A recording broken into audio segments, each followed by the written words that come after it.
Lately I've been feeling angry. Lately I've been feeling angry. Lately I've been feeling angry. Lately I've been feeling angry. All my life is turned to shit, I wonder what to do with it. Oh, lately I've been feeling angry.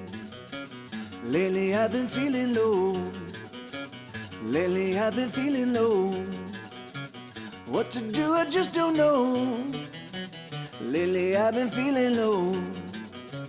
I'm so tired of feeling down, and to pick me up I want around. Oh, lately I've been feeling angry.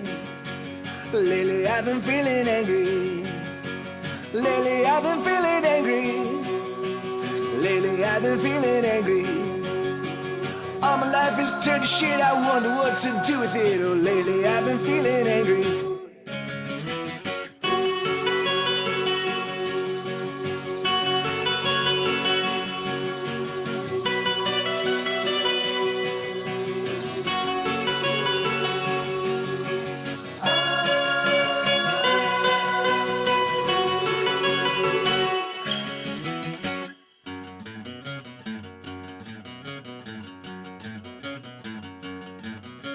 Lately I've been feeling broken.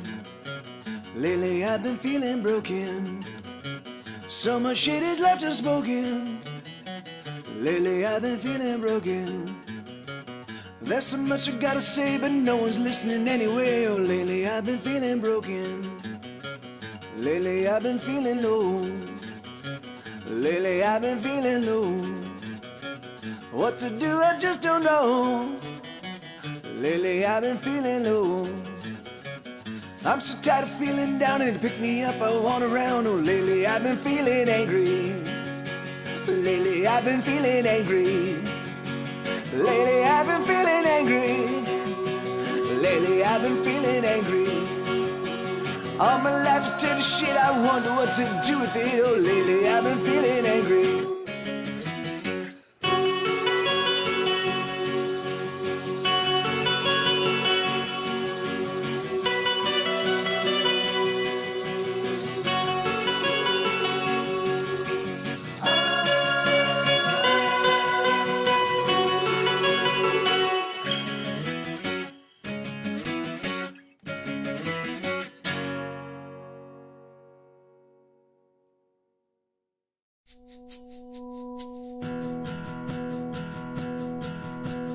Austin worked at a bookstore since 1985. He was a fan of all things Tom Robbins, of whom he would often recite, "Love is the ultimate outlaw," he would declare to his two cats at night. And then he laid down to read by his bedside light. There was a boy back in the 90s, a boy Boston couldn't escape. The smell of his hair as they were putting books away, well, he remembers that smell to this day. Love is the ultimate outlaw, but Boston couldn't break any rules, so he never said nothing, and nothing made him its fool. He doesn't feel alone, not anymore. He's got his cats and books,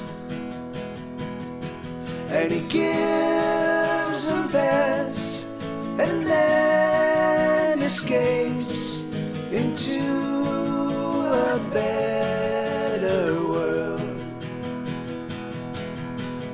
Boston is now so much older than he ever thought he would be. Funny how time creeps up on you. Wasn't he just 17? And here he is in that very same aisle, thinking of that boy in his hair. It's too late for regrets, he's gotta get the stuff out of here. He doesn't feel alone, not anymore. He's got his cats and books, and he gives them pets, and then escapes into a better world. So sweet dreams, Boston Bremer. Tomorrow is another day, full of prose and promise, oh, full of new memories to be made. He doesn't feel alone, not anymore. He's got his cats and books, and he gives them pests and then escapes into a better world.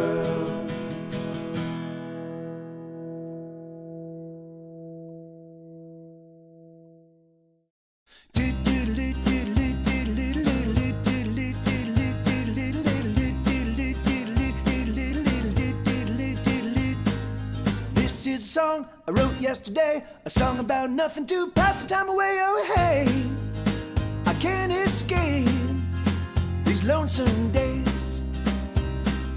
These are the words I simply wrote to fill another verse of nothing. No, you know I'm feeling ill and I need a little high, 'cause I've been low and there's nothing in my head, and the silence rushes in, and the breeze is cool as I am falling.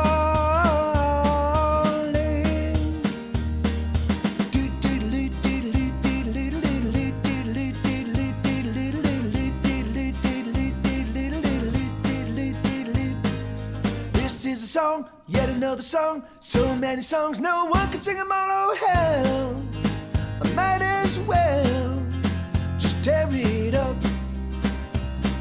So pass the bottle around, let's put another down. Let's pick up our guitars and never put them down. Oh, I need a little high, 'cause I've been low and there's nothing in my head, and the silence rushes in, and the breeze is cool as I am falling.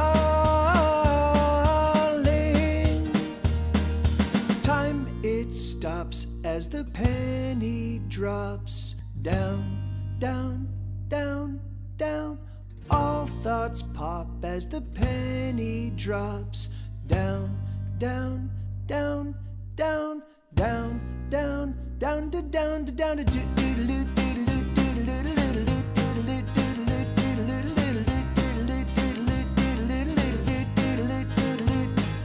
This is a song, won't you sing along? It's easy to sing even if you sing it wrong, okay?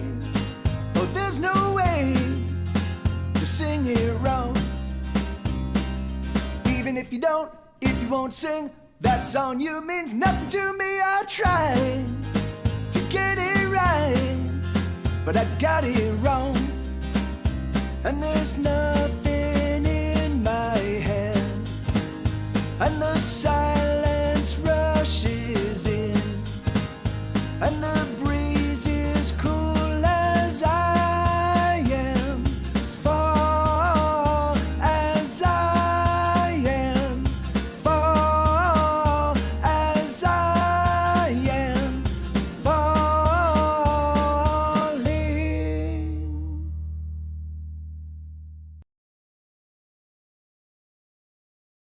All right. So, yeah, good to see some of you. Not that I'm seeing any of you, but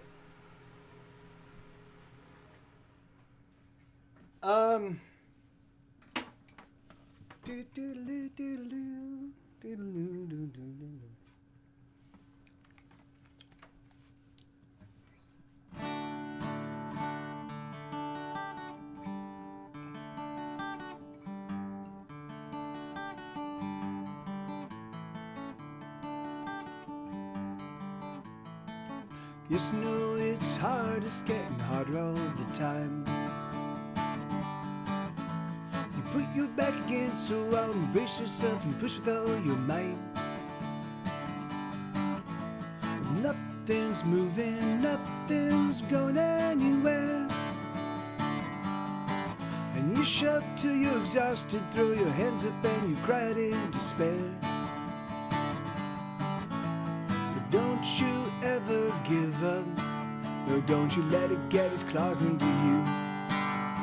Those other motherfuckers, oh, what do they do?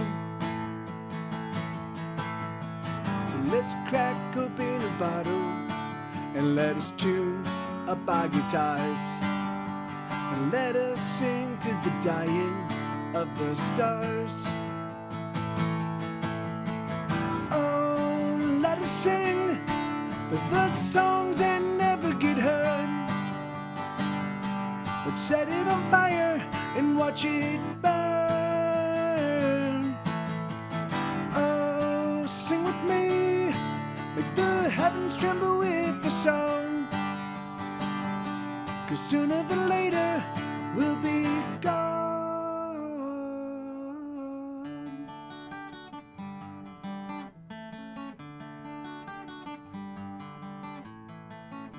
'Cause thieves and liars everywhere you turn, and the more time that you spend with them, the more like them you'll become, you'll learn. And I hate to say it, but I don't like we've arrived, where the rich keep getting richer and the poor, well, the poor, they just keep dying. But I'm just a broken songster, writing songs that no one will buy. I have no power to make things right. But here's another song, love, a song I sing with all of my heart. I know it's tough and it's falling apart. So let us sing for the songs that never get heard. Let's set it on fire and watch it burn. Oh, sing with me, make the heavens tremble with the song. 'Cause sooner than later we'll be gone. Let us sing away the pain. Let us sing a song that makes it all okay. And should I sing a bit too long, oh, I hope you'll forgive me this song.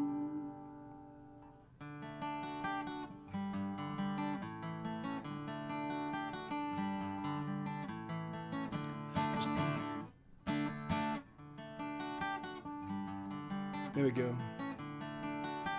I have to remember the lyrics. Yes, I know it's hard, it's getting harder all the time. You put your back against the wall, embrace yourself and push with all your might. Hey, Bill. But nothing's moving, nothing's going anywhere. And you shove till you're exhausted, throw your hands up and you cry out in despair. But don't you ever give up, no, don't you let it get its claws into you. Those other motherfuckers, oh, what do they do? So let's crack open a bottle and let's tune up our guitars, and let us sing to the dying of the stars. Oh, let us sing but the songs that never get heard. Let's set it on fire and watch it burn. Oh, sing with me, make the heavens tremble with the song. 'Cause sooner than later we'll be gone.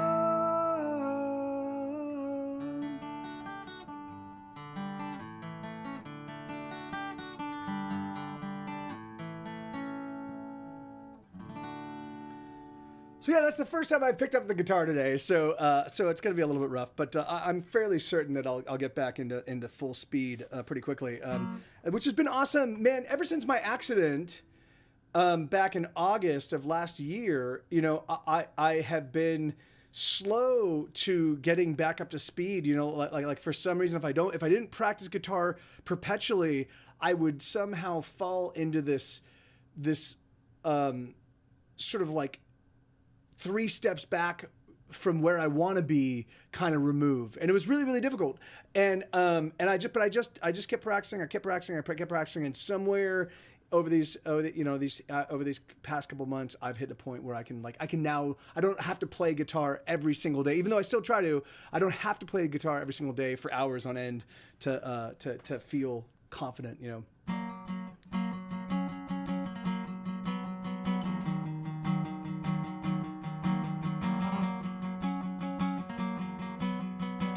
I'm just gonna.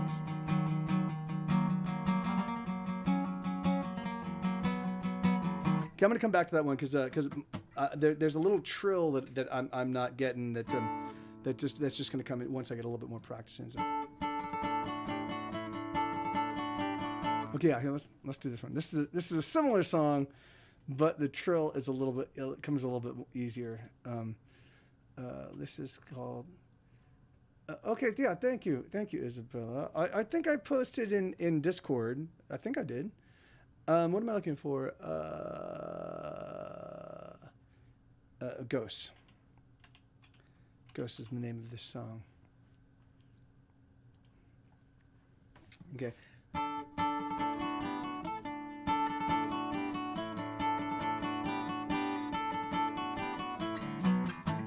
Sheesh.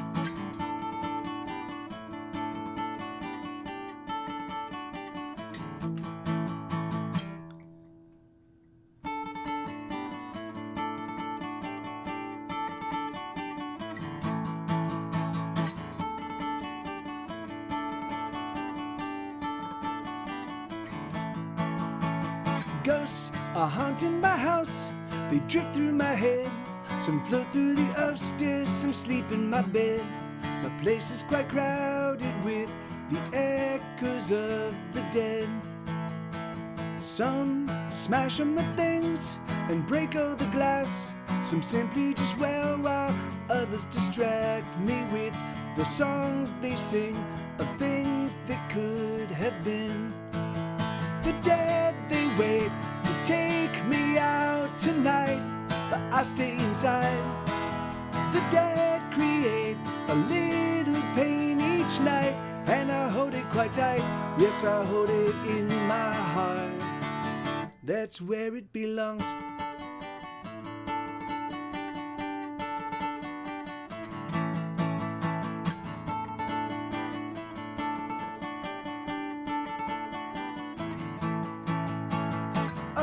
There's ghosts all around, as packed as can be. There's nowhere to go and there's no getting free.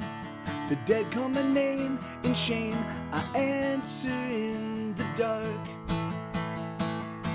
They're whispering words of things I have done, of the hearts I have killed and the loves I have shunned.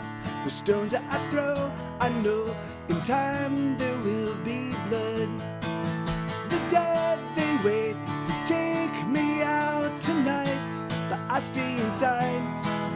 The dead create a little pain each night, and I hold it quite tight.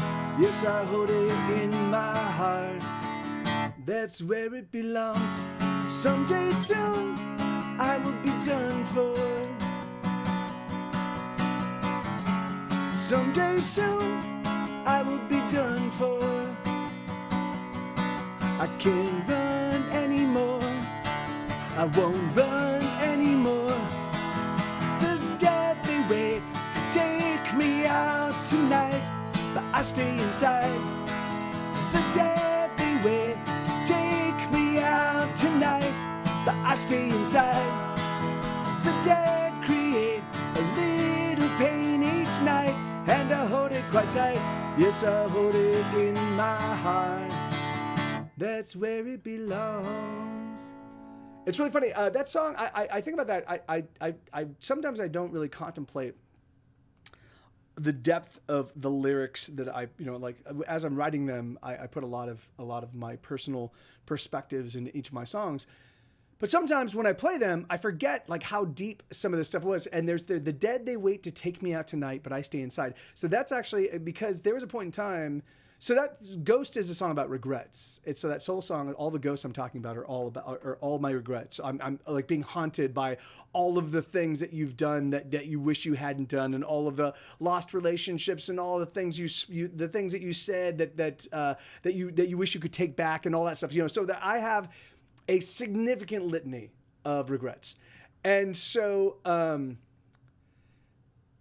I think about that song. So the dead, they wait to take me out tonight, but I stay inside, because there was a point in time that in order to shut up, in order to turn the haunted ghosts of my past off, I would just go and fucking get hammered, or I'd go get drugs, or I just go out. I would go have some grand adventure that would allow me to just kind of put all of that chaos on hold. But what would happen is, because it was put on hold, because I wasn't managing it, it would become just that much more unmanageable. And then I put it on hold again, and then become that much more unmanageable. And eventually it just got to the point where all I was just running, But it's crazy. So I forgot. So I was playing that. So as I was playing that song, like the dead, they wait to take me out tonight, but I stay inside. I remember like how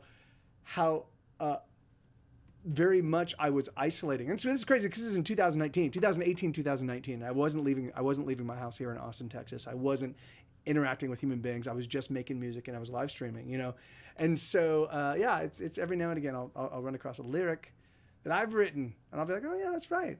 I remember that one. I remember the genesis behind that one idea. Anyway, so I'm going to keep playing some songs that kind of challenge my fingers just to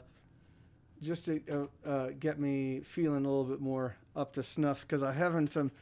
I did a bunch of recording over the past handful of days, but I haven't had a chance to really do much guitar playing. I did some on Monday as I was recording the basic tracks for my new song. So for the new podcast, I'm working on podcast episode 4 right now. I think episode 4 is going to be the best of them all, and I think that episode 4 is going to be pretty indicative of kind of where I want to take the show. So if you're aware of my podcast, if you're following my podcast. Is there anybody here? Is anybody? I can't tell. I mean, Bill, are you still around? I can't tell if anybody's actually here. Hey, Chaos Shards, how you doing? And thank you. Thank you, Chaos Shards. And that's great. That's awesome, Little Mama. Thank you. For me, my music is my music is going to be my legacy and my epitaph. I'm not going to have kids. I'm not going to be able to offer anything to the planet Earth other than my songs, And so if I'm disingenuous, if I'm not authentic, and if I'm not genuine, if I'm not real, then all I'm offering you is a complete bullshit lie, And the thing is and there's just way too much fucking bullshit in this fucking planet. There's just way too much fucking bullshit for me to contribute even more to it. So,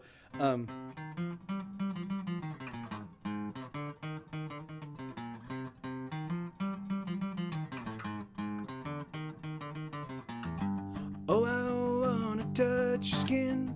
Yes, I wanna break it in. Oh, I need to feel her weight, the way her body lays, her body on display. Oh, I wanna taste her skin, and the secrets deep within, and the flavor of her sex, and the way her body rests, and the way her body aches.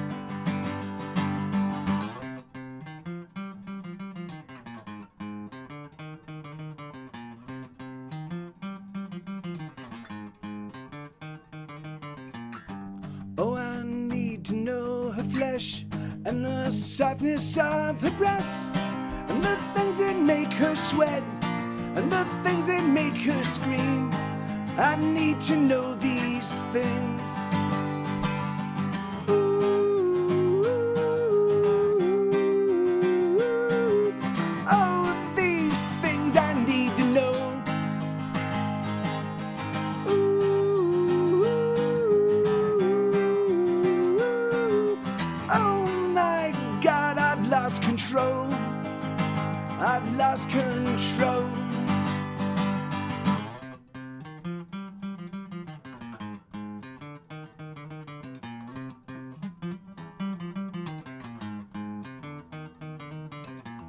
I need a fistful of her hair to hold as the two of us collide. And the fury that we share will spill from me to her deep inside.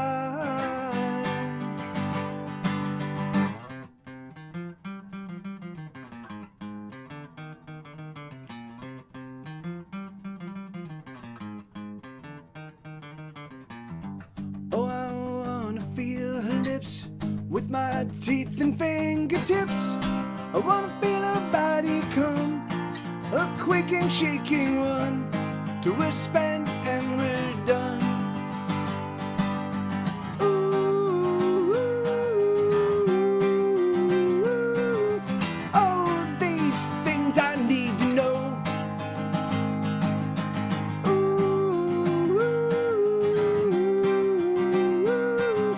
Oh my God, I've lost control. I've lost control.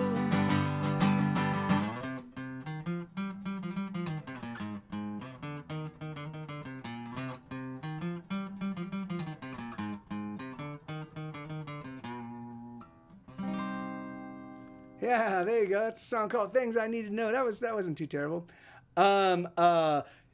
Isabella, sweetheart, do you think you could turn on the downstairs fan? I am dying up here. It's 89 degrees in the studio. It's a rare thing these days that people put their feelings out into the world, and I can feel the genuineness. Thank you. See, yeah, Chaos Shards. You know, it's funny, man. That for me has been one of my most. You know, one of the things that has been most frustrating to watch all of these people that kind of like achieve significant success, and they're on songs that feel kind of like half baked. You know, they feel like they've got the components to. I'm like that's that. You know, like it sounds like you've got all the right elements, but it's just you've put you put yourself at a distance. You know, you're like holding yourself. You're holding what we should be offering. You're holding at a distance, going, hey, what do you guys like this? You want to see this? You know, I'm like, you know, so thank you. That's awesome, because I really do try to, like, you know, I do try to deliver, you know, as honestly as possible, kind of my personal experience. So, but Isabella, did you hear my message? Did you get my thing? Do you think you could just turn on the fan downstairs, because I'm dying. It's now 90. Oh no, it's 89. It's 89.4 degrees in here. And this studio is called The Mouth for a reason. 89.4 Fahrenheit. Can you turn on the command board? Oh yeah. Oh yes. I mean yes. Of course. Yes. Of course. Hold on. Sorry. Thank you. Okay. Let me see. All right. So I'm gonna play some more. I'm just gonna play some more finger picking songs to kind of get my, or not finger picky. I mean, I will play some finger pick songs, but like I just want to play some more like arpeggiated songs, some songs that like that are a little bit challenging, so that way I can kind of like just force my my guitar playing back into.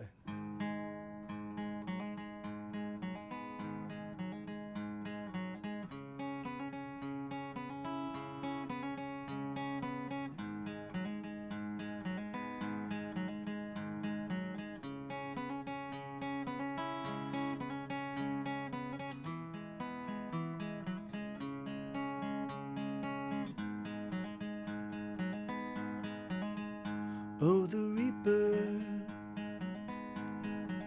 she's coming for me. Yes, the Reaper, she's coming for me. She's clad in black and white, and there's nothing in her eyes, nothing at all. But the devil, no, but the tax man, there we go, got there before her. Yeah, the tax man got there before her. He took most everything except this song I sing. He took it all. Oh, my dealer, dealer, I'm waiting on her. Dealer, what's going on? Sue, what's going on, bud? My dog's not responding. Okay. Oh, my dealer, I'm waiting on her. Yes, my dealer, I'm waiting on her. She's got something for me, something that I need. She's got it all. Oh, my preacher, he's praying for me. Yes, my preacher, he's praying for me. The choir of they sing, but there's just no saving me, no way at all. 'Cause the devil got there before. No, that's not right. Yes, the devil. No, Sue. He walks beside me. Jesus loves me more, but the devil got there before. Of that I'm sure. Oh, the reaper, she's coming for me. What is going on? Isabella, what's going on? What's going on with Sue? I don't know, I'm here. Okay. Hey, go away, Froggy. How you doing, man? Sorry about that. Sorry about that, everybody. Sue, well, I can't bring him up here. It's way too fucking hot. So he needs to be Sue. Hold on, everybody. Sorry about this. I can't have my dog. It's way too hot to be up in here. It's like 90 degrees in the studio, so I can't have him up here. But at the same time, I can't have him fucking barking. So give me just one moment. Let me get him sorted out. Okay. Do we want to put him in the bedroom, or do we want to put him in here and shut the doors? Sweetheart. I know, but he's just he's just screaming.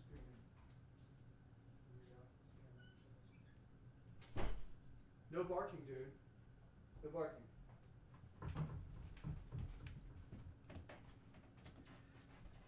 Of course, this schism between Isabella and my dog would materialize, in the hottest months, like at a point in time when anyway, it's just perversely hot. Of course, So. Okay, so that was so I apologize about that one. That was a song called "Death and Taxes." I didn't do too hot on that because I was perpetually distracted by what the fuck, man, dude.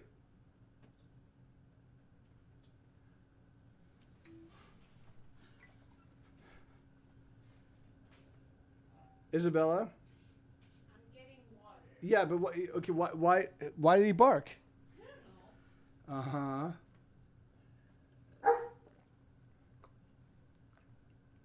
So Isabella, what she'll do is she used to pour water on Sue's head. You She- can check this totally. No, yeah, so she used to pour water on his head. So Sue learned Sue was like, fuck that, I don't want water poured on my head. So he would start barking at her.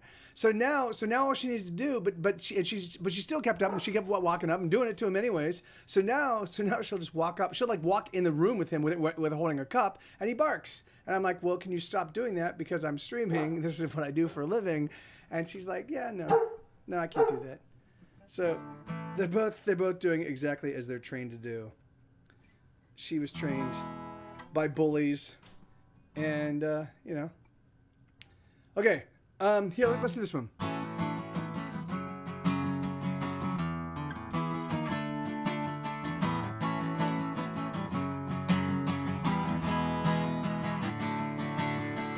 I'm places no one else has ever been to. There's no end to the trouble I get into when I'm with you. I'm 3 steps ahead of all my sorrow, but I promise by tomorrow I'll repay you all the things that I have borrowed. I'm speeding past sunrise, racing through midnight. I try to slow it down, I come around. I'm never gonna lose, I'm a race car driver, the sole survivor, pedals to the metal as I make my getaway. I'm never gonna lose, I'm a race car driver, the sole survivor, pedals to the metal as I make my getaway.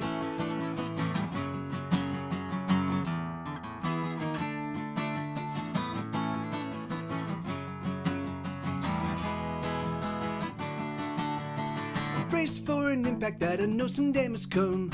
I've been on the run, moving faster than a freight train. No one can catch me and they daren't even try, 'cause there's just no faster guy. I'm alone on the highway, speeding past sunrise, racing through midnight. I try to slow it down, I come around. Never gonna lose, I'm a race car driver, the sole survivor, pedals to the metal as I make my getaway. I'm never gonna lose, I'm a race car driver, the sole survivor, pedals to the metal as I make my getaway. Speed and get away, speed and get away, speed and get away, speed and get away. Someday I promise to surrender. Someplace, somewhere out there is better. Speed and get away, speed and get away, speed and get away, speed and get away. Someday I promise to surrender. Someplace, somewhere out there is better.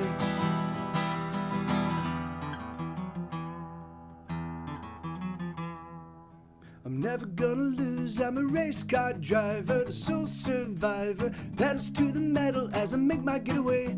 I'm never gonna lose, I'm a race car driver, the sole survivor, pedals to the metal as I make my getaway. The pedals to the metal as I make my getaway. So, so I think at some point in time, I want to talk about this stream. I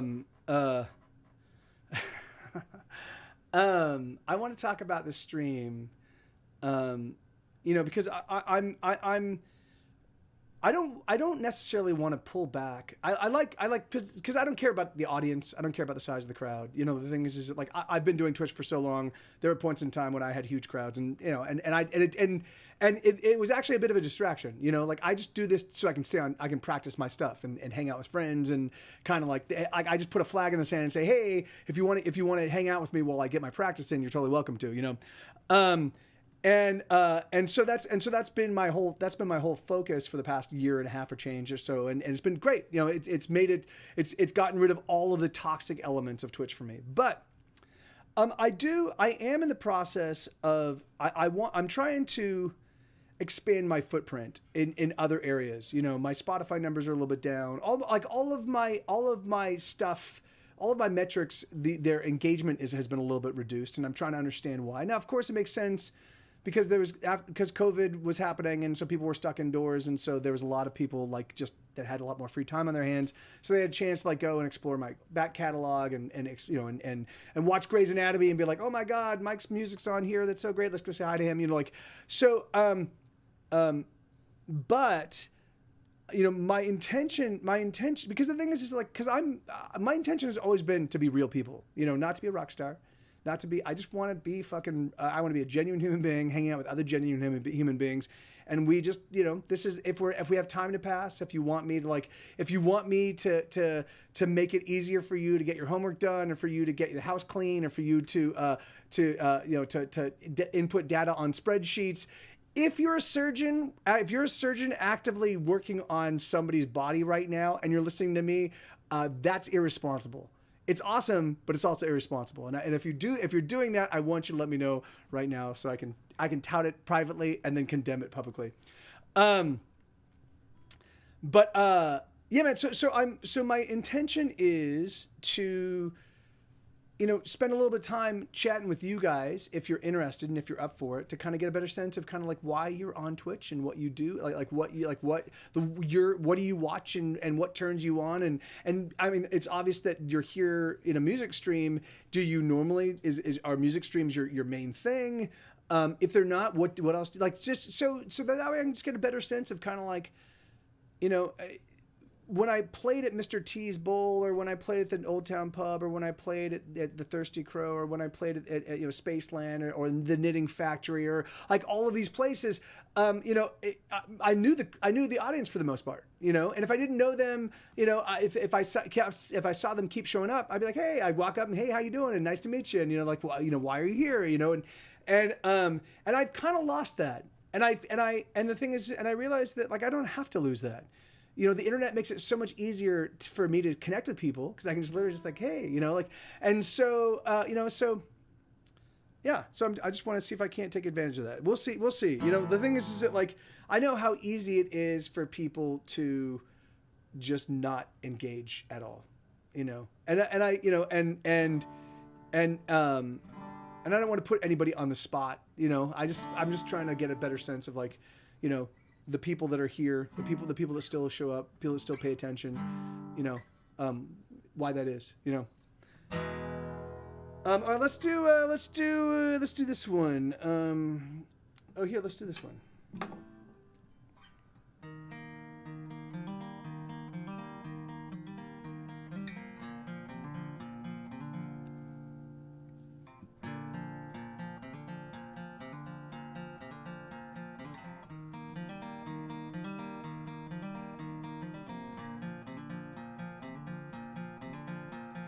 Oh, you've been so very cold. I don't know why you've been so bad cold. I wanna talk to you, but you won't talk to me. I wonder, should I leave? Things have changed, haven't they, my friend? Nothing stays the same, it all changes in the end. But can we just pretend? Or let us just pretend that you still love me.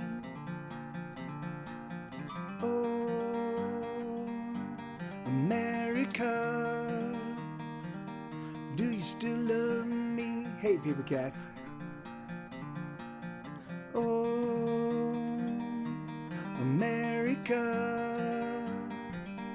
do you still love me? Oh, we used to be the very best of friends. Our futures were so bright way back then.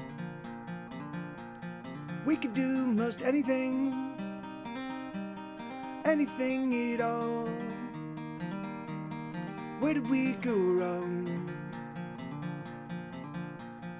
Oh, America, do you still love me? Oh, America, do you still love me? Ba-da-da-da-da-dum, ba-dum, ba-da-dum, bum, ba-dum, ba-da-da-da-da-dum, bum, ba-da-dum, ba-da-dum, bum, ba-dum. We're not as young as we used to be, and the things that we learned, we didn't learn for free. They all came at a cost, such a heavy cost. But do you still love me?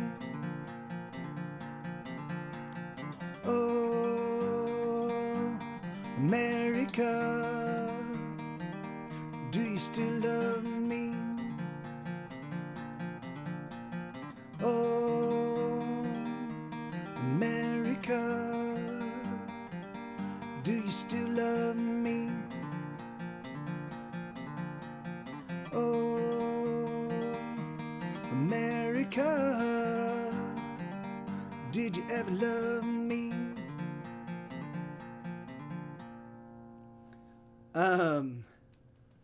So yeah, man. Yeah, and Paper Cat. It's really funny. I don't think. Of course, it's not. It's not actually. You know, that's not an indication of the whole world. It's just my friends. You know, like I think my Instagram is mostly populated by, hey, Crafty Kaiju. Hey, man. Thank you, dude. Thank you, Miga. How you been?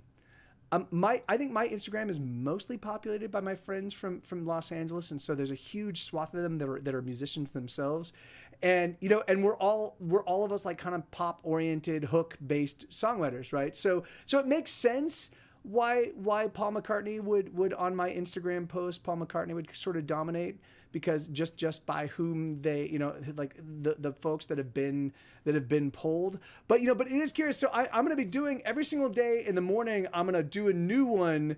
I've got about 10 different pairings matched up, because I do want to get a better sense of like, because you know, if it looks like everybody, you know, if it looks like there's after the first 10, it looks like everybody is just going for really catchy, hooky stuff, like that seems to be their bailiwick.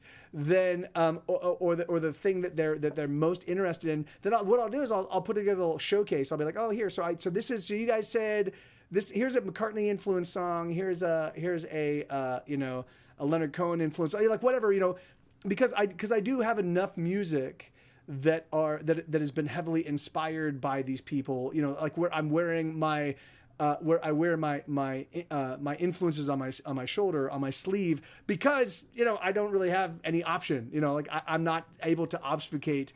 I go, this sounds exactly like this guy. That's great. I'm gonna steal it, you know.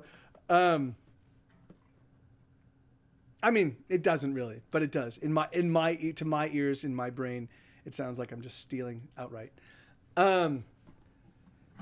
Okay, so let's see. Boom. All right, so yeah, so the request queue is open. Let me turn that on. Okay, so I am playing requests if there's a song you want to hear, but if not, no worries, because I'm just gonna keep playing songs that kind of challenge my guitar playing to get me up to speed, because I really didn't. I did play yesterday. I played with Trey, but again, you know, like the songs that we play.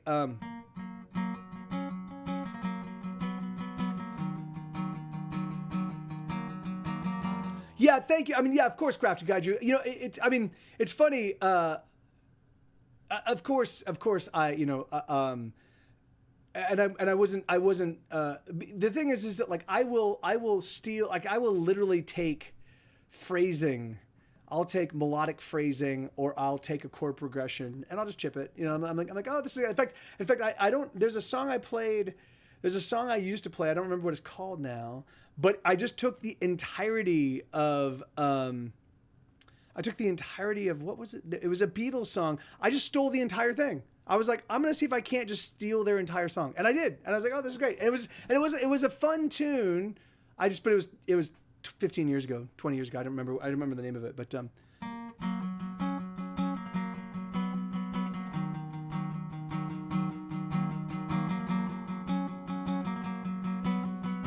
okay, so yeah, so that trill is still not coming unbidden. So I'm gonna come back to that one in a little bit. So this is a song called "See Me." Thank you, Baby Cat, for this request.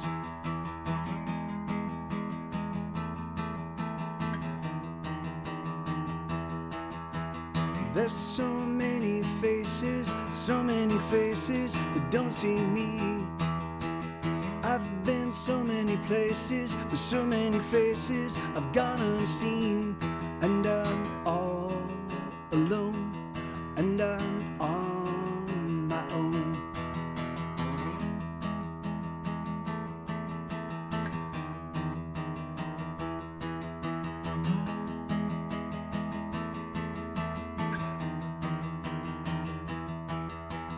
I've gotten lost in a bottle, going for throttle till I couldn't see. The drink don't make it better, my lips are just wetter, but still I'm unseen, and and I'm all alone, and I'm on my own. And I just wanna scream, here I am, see me.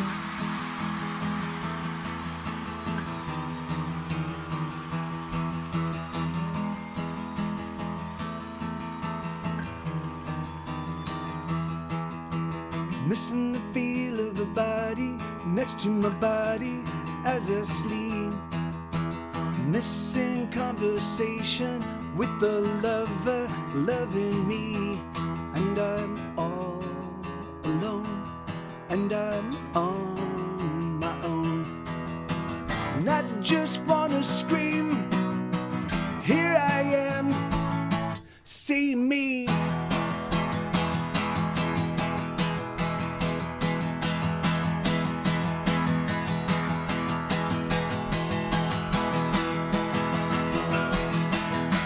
I just wanna scream, here I am, see me.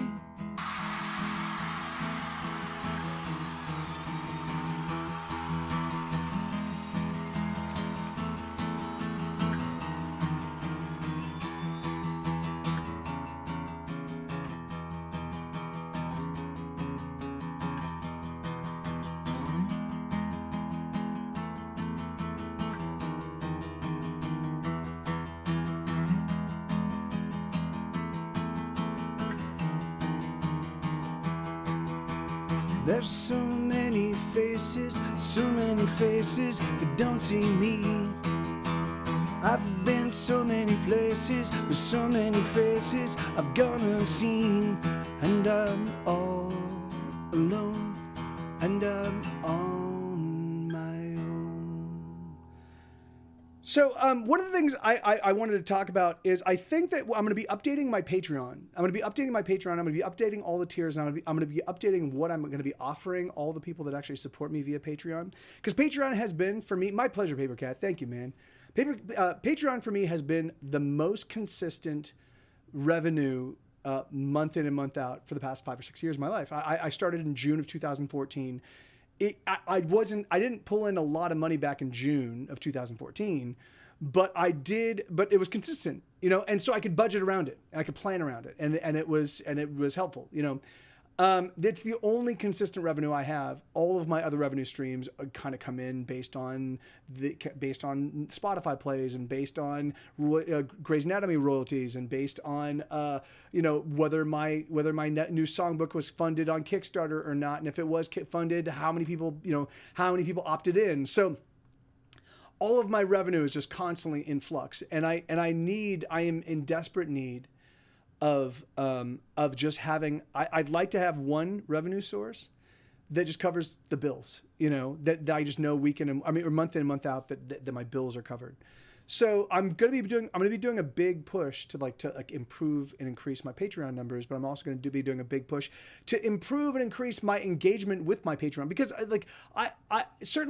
every single week I have given my Patreon people brand new songs, brand new albums, new podcasts, new you get so much content from my page. I don't know of anybody that delivers as much content, as much crafted, hand-built content than I do on Patreon. And I have a lot of friends that are very, very successful on Patreon and do a fuck ton of things. But you know, the thing is it's very different. It's for me, I offer very intentional things. I offer you a song. Every single note on that song has been played by me for you specifically. You know, every aspect of it has been has been vetted and polished and buffed. And here you go. You know, so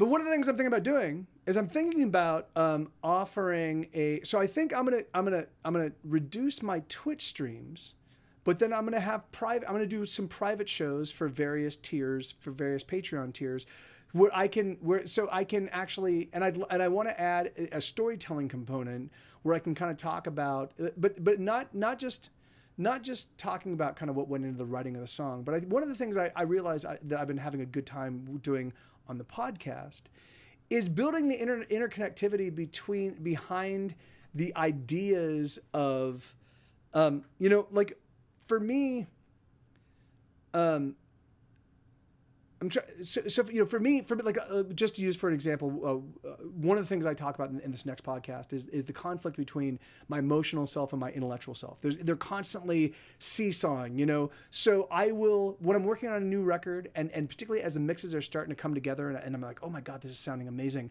I start to get this ebullient kind of like, almost hopeful. It's not entirely hopeful because I've done this enough times that I know not to really get my hopes up. But the thing is or like I'm constantly like rubbing. I'm constantly grinding down that hope to a nub, with just with my intellectual, like, don't get your hopes up. Don't worry about it. Just put out the best record you can,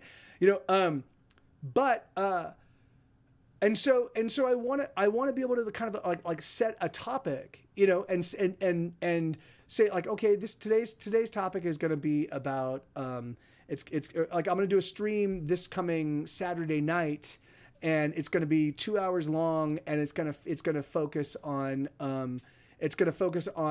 broken relationships, or it's going to focus on family, or it's going to focus on love, it's going to focus on, it's going to be a stream about sexiness, like it'll be like, whatever it is. And the thing is that like, and I'll make those, and so I'll make them available and accessible. And then what I also want to do is for various tiers, I want to allow people to give me for a certain tier to like put together a private show, like where all of the people of that tier will be invited, but like I will be like, okay, why don't you take this date? You tell me the set you want, tell me the songs you want in the set list. I will assemble the set list to make sure it flows properly.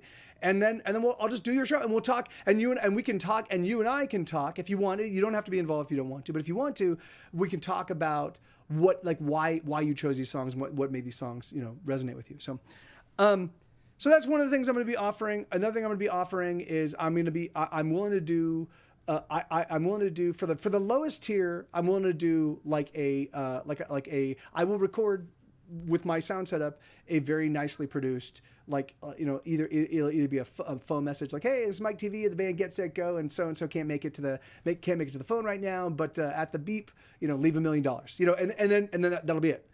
And but at the higher tiers, I can write. So for like the $10 tier, I'll write like up to a minute and a half song. So I can write something specifically. So if somebody has a birthday, or if somebody has hey Lenina, if somebody has a birthday, or if you have an anniversary coming up, or you want something, you can just let me know. Hey, I've got this going on, and I'll ask you. Okay, if that's the case, can you answer these questions? You'll give me a little bit of detail so that I've got material to work with for the actual year. So you'll have your own private little collection. If you're a patron for 10 years, at a certain level, you'll end up having a full like a micro album of Mike TV songs written specifically for you for other people. So that's one of the things I'm going to be doing. Hey, Muppet.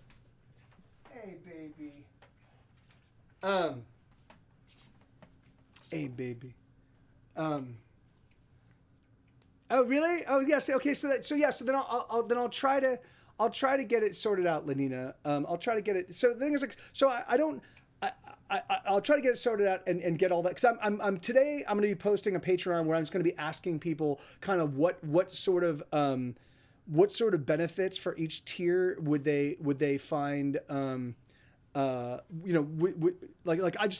would they find acceptable, and would they be excited about, and are there things I could offer that might give them more interest in either upgrading their tier or staying on longer if they're thinking about leaving, that kind of stuff. I'm just trying to understand. I'm trying to understand my Twitch audience. I'm trying to understand my Patreon audience. I'm trying to understand my Instagram audience. I'm trying to understand my Facebook friends. Like I have a lot of Facebook friends that were all musicians for years and years and years that don't really make music anymore. A songwriting workshop where you can help people learn and refine. Yeah, I mean that I could definitely do. In fact, I could do that on a monthly basis, Crafty Kaiju. In fact, I could put together like the songwriters tier, like a side tier where it's basically like I can offer them advice throughout the week, like, hey Mike, I've got this, and I've got this chord progression, and it feels a little staid for me. Can you suggest some replacement chords that might be able to add a spice to it, or or you know, I'm struggling with lyrics.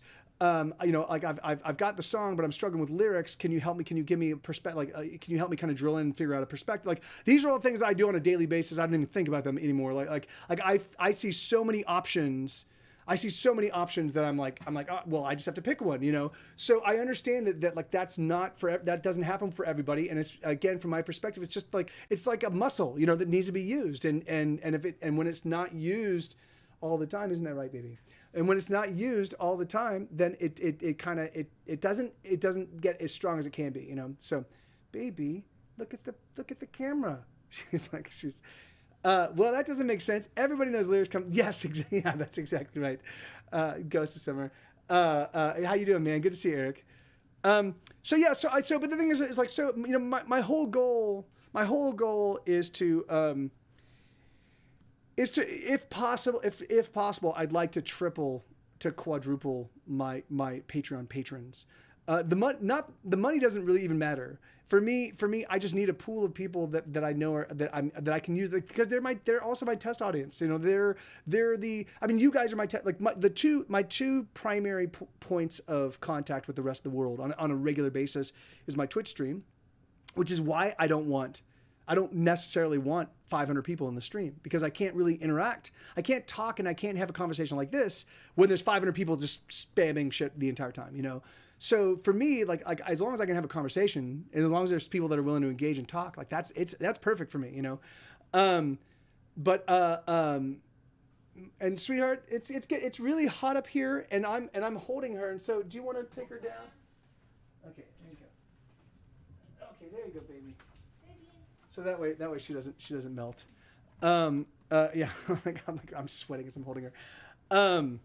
So anyway, I'll get back to the music. But so the thing is, so there's gonna be a lot of like interesting changes.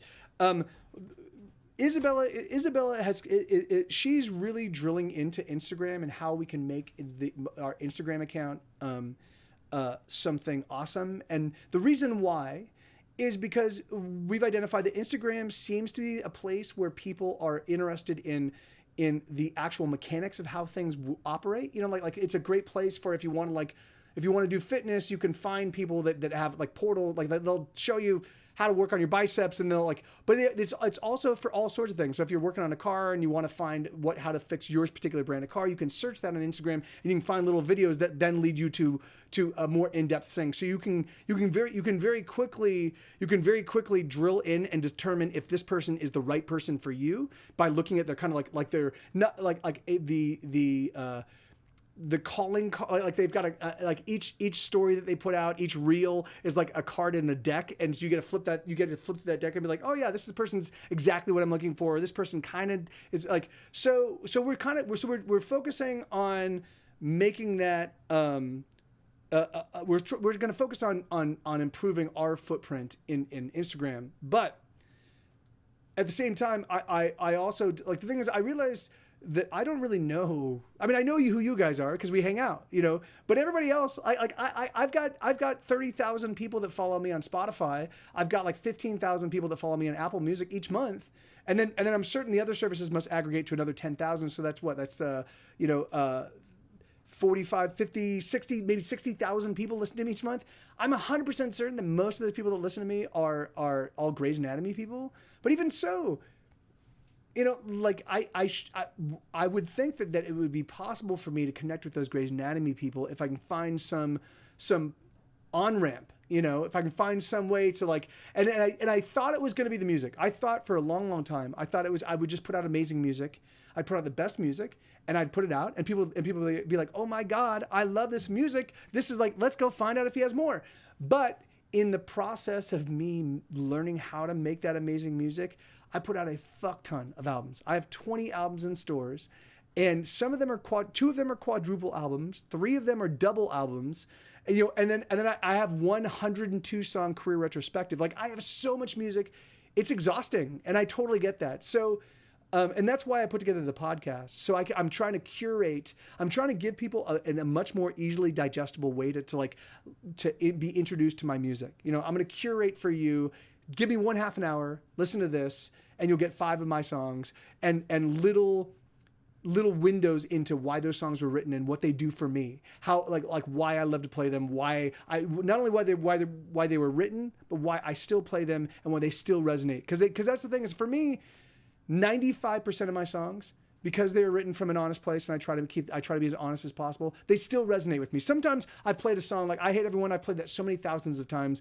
It doesn't really like get my synapses firing. I mean, I like playing it, but I hear it through the other people, right? I hear it through other people. When someone's like, they've never heard the song, and they're like, oh, that's so amazing, or they laugh or something. I'm like, all right, and I hear it through their ears. I look at them, and I'm like, oh, they're getting all the right beats. That's awesome. And so, or when they're singing along by the second chorus, that reinvigorates my excitement. But every now and again, I'll play it, and I'll just be in the same space I was when I was writing it. I'll remember having that miserable day. I'll remember that fucker that slammed on his brakes. Like he cuts me off, and I slam, and he cuts me off. I fucking hit my horn, and he fucking slams on his brakes, and is all like, so I jump out. I'm like, fuck you, man. And then he literally unfolds from his car like fucking Optimus Prime, and it's like, and is fucking like 6'5". And I'm like, motherfucker, and I'm like, but even so, I'm like, I'm not gonna back down, but I'm like, I'm gonna get beat up because this fucker is an asshole, and so I took all that angst and I wrote it, and so every now and again I'll play that song, even though I've played it 1,000 times. Like I've probably played it over 1,000 times. I've probably played it well over 1,000 times, but even so, every now and again I'll play it, and I'm just in the right headspace, and it brings me right back to all that angst and all that woe and all that pain. Anyway, my intention is to try to find some way to make, thank you, Crafty Kaiju. It was literally written as a release. I was so frustrated. So I took one of the most significant frustrations of the day and one of the most trivial, because there was like the opening lyrics are when I'm at, because I was at a grocery store. I'm at a grocery store, and there's two people in front of me, and I'm like, oh, like it's super crazy busy, and there's only two people in front of me, and I'm like, oh, this is great, I got lucky. So I get behind, and I'm of course I'm not really paying attention at first, and but I'm not paying attention. I'm just kind of looking at everything. But I'm like, I've been here for a long time. There's only two people in front of me. There's still the girl that's right in the front. She's still in front of me. Like, because I'm seeing other people that I was kind of racing to get into position on. And it turns out that this woman has a jar of pennies, and hey, Aichi, how you doing? Has a jar of pennies, and has poured them out and is like counting them right there. And I'm like, motherfucker, like if you're gonna bring pennies, can't you have them pre-fucking counted? Get them rolled up in like quarter and change rolls? What the fuck? You're gonna do that right here, right now with all like... So I was like, and she was buying like $15 worth of stuff, and so it was like $15 of pennies and nickels and dimes, and it was just, I was like, all right. And then so I was like, when she finally leaves, I'm like, yes, thank God. And then there's this old man, and he's got a bunch of coupons, and he's like, oh, and so he hands off the coupons, and they're like, oh, excuse me, sir, this coupon is no longer valid. It's out of date. And so he'd be like, no, but he's like, but I just got it. It was just sent to me. And they're like, I know, but it was out of date. And so he's like, but I just got it from the mail. And so it was just, I'm like, what is going on, man? And so I took all that and that was the beginning of my day. And then just all sorts of terrible stuff happened that day. And it was the day before we were going into the recording studio to record my second record. So I should have been just excited and ebullient and like, yes. And instead I was just so livid. And so I'm like, I'm going to write a song. Just got it in the mail 6 months. What you got? Just got what in the mail? Oh yeah. We're talking about what, so I've got two songs. I've got 7 songs that were featured on Grey's Anatomy, but I've got 2 songs that were put on their soundtracks and were used repeatedly, licensed repeatedly for the show. But oh yes, that's exactly it. That's of course. And so like I'm like, okay, you just got it in the mail, sure you did. But even so, but who knows, man? I mean, maybe the post office fucked up, and I don't, and the thing is that like, and I can totally understand that frustration, because maybe he's totally right. Maybe he did just get it in the mail. Maybe the post office fucked up, or maybe they sent the wrong ones, or maybe they put an out of date thing, or who knows what, do I like the actual the actual move, because I did not get that far in my martial arts study. Is it Aochi? Am I pronouncing that right? Aochi? But yeah, but if Five Finger Death Punch is a band, yes, I do. Yes, I do. Little Moppet is my significant other, and yes, she is saying I perform it on her face every day, and yes, I certainly do. I try. It's not very good. I don't do that hot of a job at it because she's still alive, and by not giving you cake. Yes. What, you just got cookies? I got you cookies. No, carrot cake. What's that? Carrot cake. Carrot cake, yes. All right, well, we'll get you carrot cake. Yeah, I don't know. I figured it was a band. It was a band. AHE. I was just being joking. But yeah, I dropped out of the world of popular music for the most part about 20 years ago when my band got our first record deal and we were just touring all the time and playing all the time and we came from a Los Angeles, East Side, LA indie rock scene where there were hundreds of bands and lots of good music, and so my brain was just exhausted with just keeping track of all of my friends' music, and so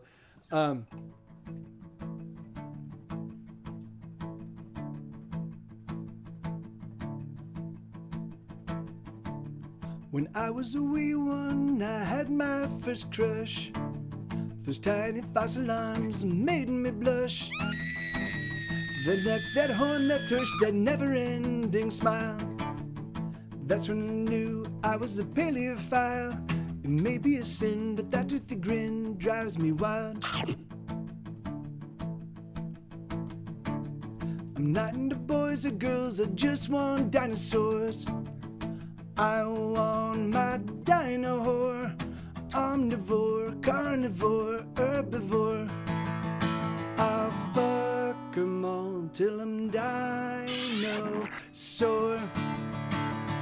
Who? Archaeopteryx, extend those sexy wings. It makes me think the naughtiest things. Hey, Bobcat. Brontosaurus with your neck so very long.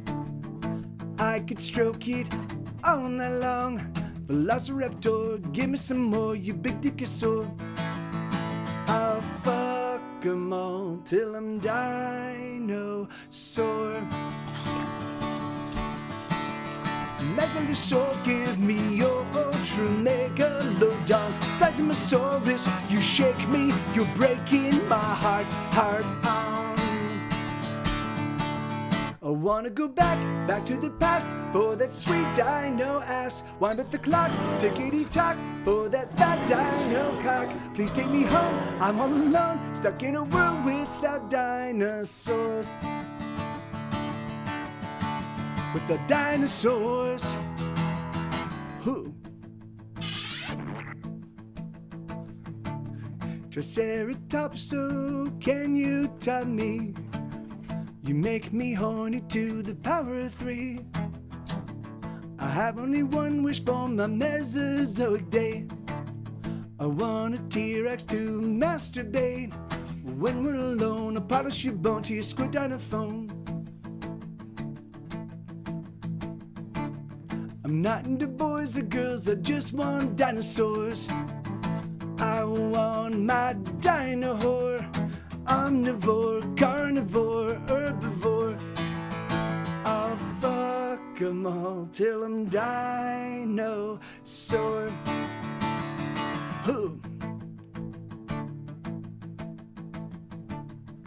Ankylosaurs, you will someday become gas. Till then, use your tail to pound my ass. Stegosaurus with your lovely lady plates. Why don't you come, please? Sit in my face. What can I do? I like to screw. I bet they do.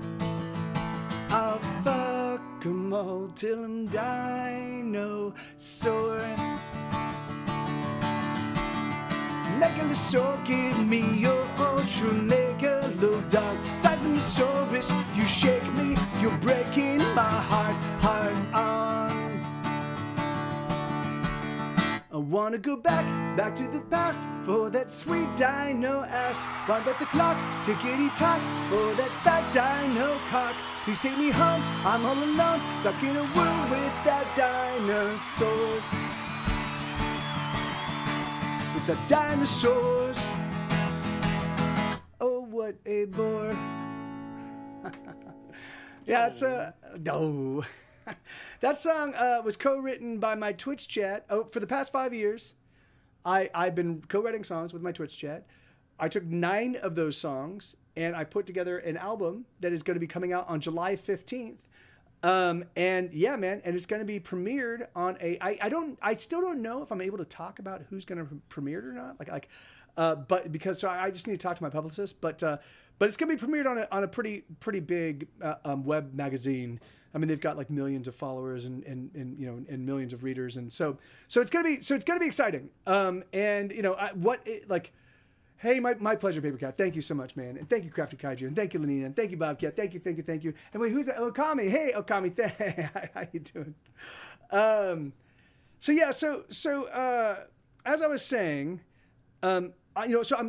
there's all sorts of. And it might get me canceled. Yes. Well, I don't think so. You know, I mean, unless the culture, unless America decides to cancel me, which is entirely possible. That album, if there's any album that someone would say, you know what, this person just shouldn't be here, I could see that album doing that. I could see that album pushing people over that edge, and that's cool. You know, that's all right. It's important to like write songs that challenge whole swaths of. Of the I was going to say the electorate, but fuck the electorate.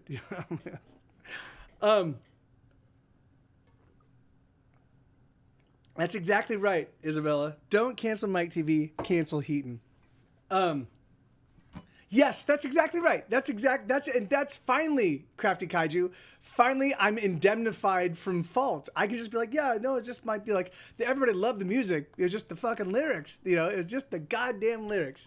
Dawsony, how you doing, brother? Yo. We have 2.5 years. Yeah, I know it's crazy, right? Isn't that nuts, dude? Dawsony, 2.5 years, 28 months. That is obscene. The fact that I've lived that many months is obscene. So one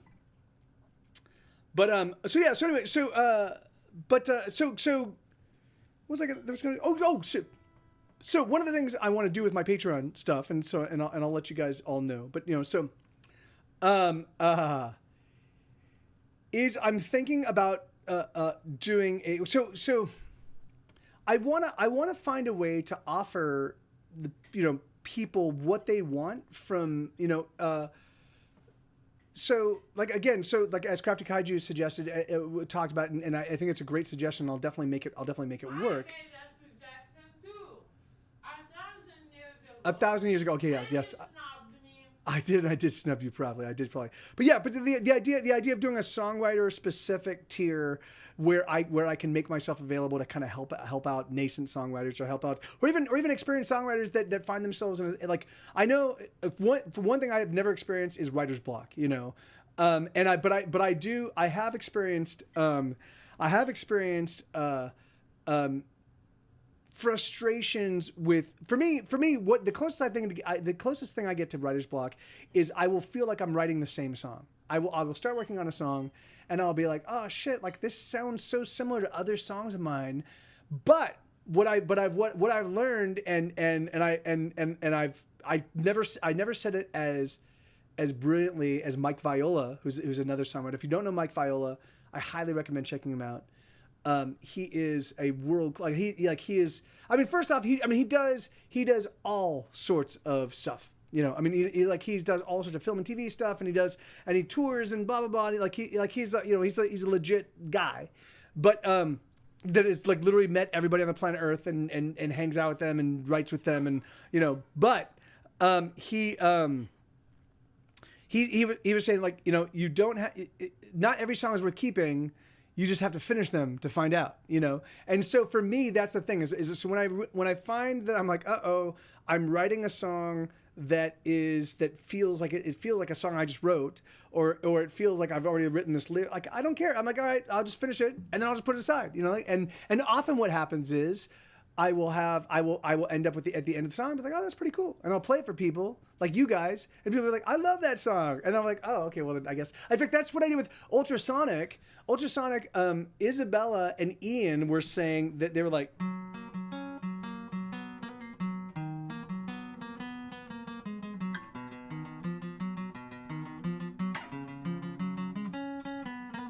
So that thing that I wrote that back in 1998, and I've been playing that every now and again. I'll be sitting here talking to you guys or doing something, and I'll play that little lead, you know. And I've been just doing it I've been playing that little lead since 1998. And so thank you, Bobcat. Yeah, and it was written. I mean, that song is a collaboration between me in 1998 and me right now, you know. So Isabella and Ian were like, dude, I really love that riff. Like, what are you doing with it? And I was like, I don't know. So Isabella's like, you should take that and turn it into a song. So I did. But I didn't think it was going to be anything. Like I was like, oh, I'll just put it. But so quarterly, that song is pretty darn simple, you know.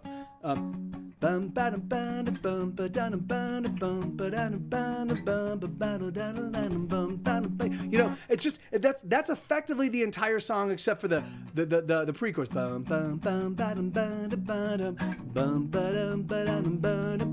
Because I wasn't taking it that seriously. I just wanted to. I was like, I'll write a song that uses that little lick, you know. And so it turns out that it was a really, really fun song. But in fact, I wrote it with original lyrics. I don't remember what the original lyrics were. And Isabella was like, I don't like those lyrics, because it was about her. It was about her, and she's like, I don't like those lyrics. And so I was like, okay, well, let me see what I can do. And then I wrote, and I was like, fuck it, I'll write a song about the fact that I'm really happy with where I am right now as a musician, as a songwriter, as somebody like.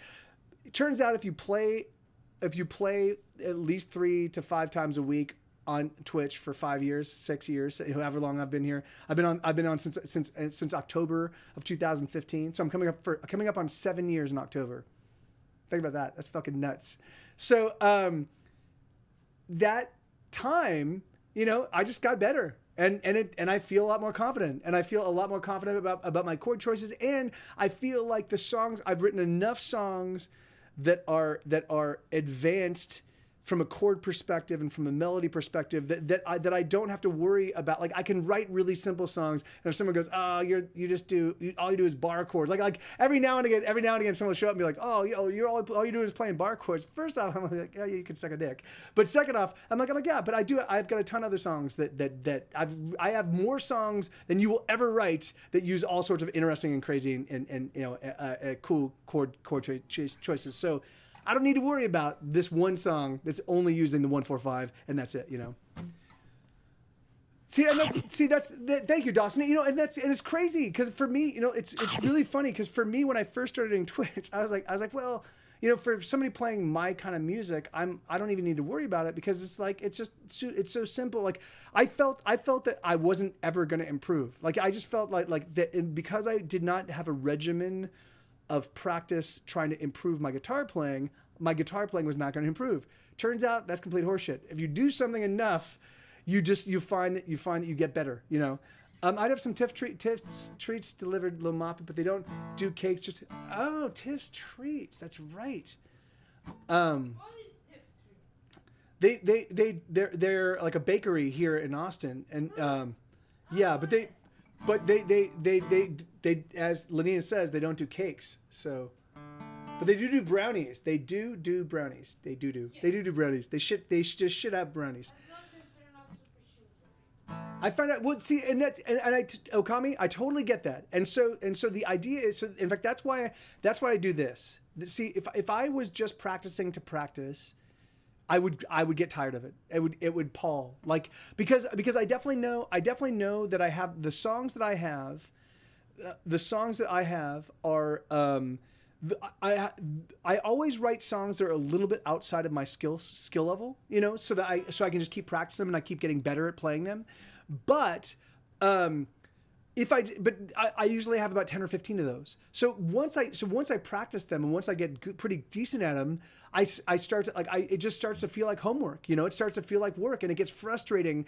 And so And so, but doing it here, you know, hanging out with you guys, and then throwing in. So now what I do is I'll just come here and I'll throw in those songs. I'll play a bunch of others and play a bunch of songs I have down with I don't even need to worry about. But then I'll also throw it. In fact, one of the ones I'm working on. This is a song I've been playing for years and years and years. But there's a little trill, and if I get the little trill perfectly, it feels awesome to play. But right.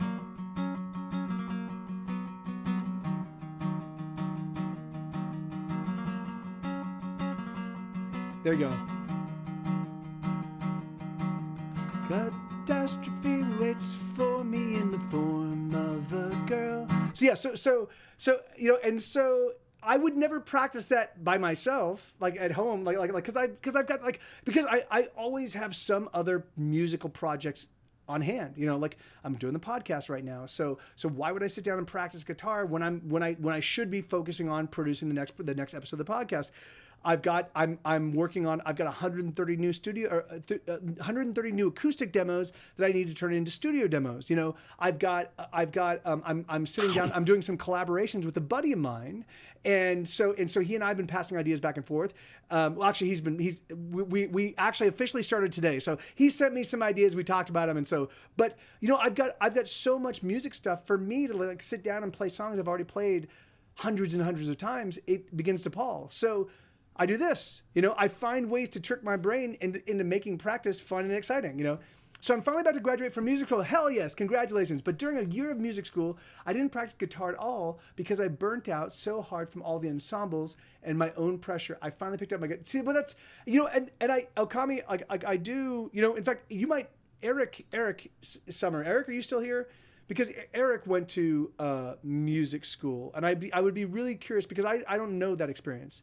I'd be very curious because Eric, you know, he's got a master's in viola performance from USC, so he did that whole thing. There he is. Okay, great. So Eric, can you talk to us about that idea of you know, when I mean, I'm fairly certain that you too went through in fact, didn't you take some time off from playing viola after you graduated? I forget exactly all of the details, but I know that there were some periods of intense. Well, anyway, I don't want to put words in your mouth, but so because Okami's saying he's finally about to graduate from music school, but during a year of music school, I didn't practice guitar at all because I burnt out. Oh, I generally burn out at least once a decade or so. Okay, yeah. So that's, you know, and is it because so we'll have to talk about this because I don't burn out. I do get exhausted with the routines that I put in place for myself. So sometimes I do. It's like in fact today I was like, do I really want to stream? But I didn't stream on Monday. I did stream yesterday, but I streamed from Trey's place, so I didn't have the flexibility of the songs, and so I don't feel like I really improved my guitar playing at all, and I didn't really work. So I was like, all right, I should stream. I don't want to stream, but I should stream. And then of course once I started streaming, I was like, oh yeah, of course, this is what I love to do, you know. But there's something about for me you have to do it. It's something that I've committed myself to doing, and that when you just do it over and over again, year over year, it just begins to pall. You know, it begins to rub you the wrong way. The biggest one was in July 2013 when I didn't even play for 6 months. But yeah, they usually come in the form of an existential crisis where I can't figure out why I still do. Yeah, that's the one I remember because that was right before I left in June of 2014, and in fact didn't. And we did. When did we do, Eric? When did we do the Grey's Anatomy 10th season wrap party? I think it was in 2000. I think it was in the summer of 2013. I think it was. Didn't Grey's Anatomy launch in 2003? So I think it was right around there sometime. Did you? Were you forced to go back and play at a point in time when you didn't really want to? I seem because I know that we were not really practiced up, which was frustrating because I should have thought of that. I didn't. And so we went to go play in front of like literally the cast of Grey's Anatomy and Shonda Rhimes, the creator of Grey's Anatomy, and all the Grey's Anatomy staff. And, you know, and we were an okay indie band, you know, like an okay unpracticed indie band. And I'm like, why are we doing this? I'm like, what was I thinking? You know, and of course the band that comes on after us, which is like the main entertainment for the night. So they play all the covers and like, they're just fucking, like, first off, they're sweethearts and they're just mind blowing. And I'm like, in fact, an episode of my podcast is going to be about this whole experience. It's going to be the cold open. I'm going to talk about, because that was a very, very, I still beat myself up over that night, but, I think it was maybe a year after that, maybe. I remember I was at least in a place where I could entertain the notion at that point. Oh, okay, sure. I think when I showed up to school and saw all these virtuoso players that I felt super, and so, amen. And Okami, I feel you on that. In fact, that for me, since I moved to Austin, so 2014, and in fact, even before Austin, but I really dug into it in earnest when I moved to Austin. But even before Austin, in 2010, so in 2009, I tried to walk away from the music business. I was with a girl, and I wanted to marry her, and she didn't really want to marry me. And her chief objection was that I didn't make enough money. That even though I had done pretty well because of Grey's Anatomy, and Grey's Anatomy was still like an active part of my life. Like we had still just had the musical event episode where Chandra Wilson sings "Wait," you know, we're still like pulling in money, and there was still excitement about the band that was on an international level. And she still didn't feel like that I could bring in enough money that would have enough success. And so and this was also the point in time when the record label was throttling the releases of our albums, and I was just really dissatisfied with music. So let me see. But the previous year, I realized that I wasn't one, making any money at it, and two, having any fun. So no, and that's you know, like, in fact, that's the biggest regret. Well, let's put a pin in that. I want to come back to that Ghost of Summer, because I do want to talk about that, because that's something that you and I don't think we've even had a lot of discussion about, and I do want to talk about it. But in Crafty Kaiju, I'll read yours in just a second. Give me one moment. But going back to what Okami was saying about feeling like you're not up to snuff, you know. So I've always felt that way. I've always had friends of mine that were fucking phenomenal players. Like literally, like I had friends that went to high schools where they were like arts high schools, where all they did was just play jazz and play piano and play guitar and play bass, and like they were all of them world-class musicians and amazing. And of course Eric is one of them. You know, like Eric started playing at like piano at 3 years old and viola at like 10. You know, so music was always in their life. And music as a kid was in my life. Like I took piano lessons and I sang all the time, and I was in musical theater as a kid. And like I did have music infused in me. I just didn't play an instrument. I mean, I played a little piano, but I didn't really play it in earnest. And usually when I played, I'd write songs. I'd write songs that like made me laugh and turned me on, and that was it. And I'd play for a little while. I'd write a song, and I'd be like, yay! I'd imagine myself playing in front of an audience, and that'd be it. And I wouldn't touch the piano for 6 months, you know. So in 2009, I decided I'm going to walk away from music, and I'm going to make a lot of money. I'm going to work in software sales up in the Bay Area. I'm going to make a lot of money. I'm going to show this girlfriend that I'm worthy of being married, you know, worthy of marrying.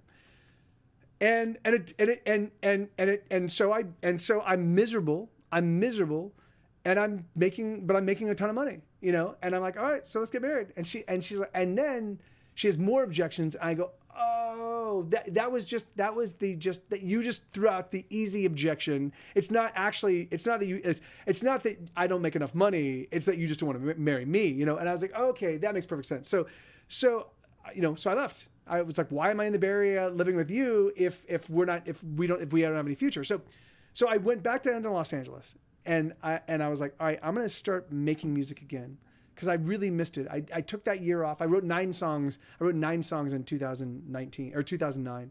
9 songs, 2009. Like I've never since I picked up the guitar for the very first time. I've never written. I always have at least 30 or 40 songs. So only one song survived from that era, which is "See the Blood Flow." Which "See the Blood Flow" is all about me being just frustrated and just insane. Like, you know. So hey Battle, good to see you, man. So I know Bobcat. Thank you. You're right. Thank you for admonishing me here in my own stream, you bastard. No. So I went, you know, I went, I moved back to LA, and I was like, okay, I'm gonna recommit myself to music. I'm just gonna do it full tilt, and I don't know what I don't know. But so I just started writing a fuck ton of songs, and Eric was like, Mike, so Eric Summer, who's in the audience, he's like, let me explain to you how keys work. And I was like, what do you mean? And so the good thing is I had a pretty decent ear for like sort of Western music. So I was already mostly writing, like occasionally I would use a major chord substitution instead of where a minor chord should exist in the song. But like, even so, or occasionally I would throw in a major chord and then sing a minor melody over it, like that kind of weird kind of stuff like that. But like, it wasn't terrible. But once Eric like explained to me how keys work, I was like, oh, it made so much more sense. And so now I armed with this fresh, new, rudimentary music theory knowledge, I then went off and wrote a fucking billion songs, dun, dun, dun. Not a billion, but I mean, I went off and wrote hundreds of songs. But I still felt like a second-class musician. It wasn't until I started doing Twitch, and I moved to Austin. I started making music in earnest. Now I had no distractions. I didn't have any friends here. I mean, I did have friends here, but they weren't like the kind of people I could just call up and be like, hey, let's go hang out. So I was just in my studio by myself, and that was it. And so I just wrote and played and wrote. And only now. So I started playing in 2006. I'm sorry. I started playing in 1996. I picked up the guitar in earnest in 1996. I actually picked it up for the first time in 1993. But I only learned a couple open chords and that was it. So I learned the bar chord or a terrible version of the bar chord. That was my bar chord that I was playing, instead of this. So I wrote, so it took me what till like 2019. So it took me 23 years of writing and playing and touring and working until I felt like, I'm like, oh, you know what? I'm not that terrible. I'm not, there are other musicians that I actually probably write a little bit better than, like that, the fact that I could feel that way, the fact that I could think that, I didn't even think that. I didn't think that I thought I could write better than them, but I could write songs that would be difficult for other people to write because of who I am and the fact that I have my own voice, that was a crazy thing for me. It was a crazy thing. So but again, music for me always comes slowly. I have to work very, very hard, and it just takes a long time. So Okami, like don't even sweat it, man. Like I feel you in that regard, man.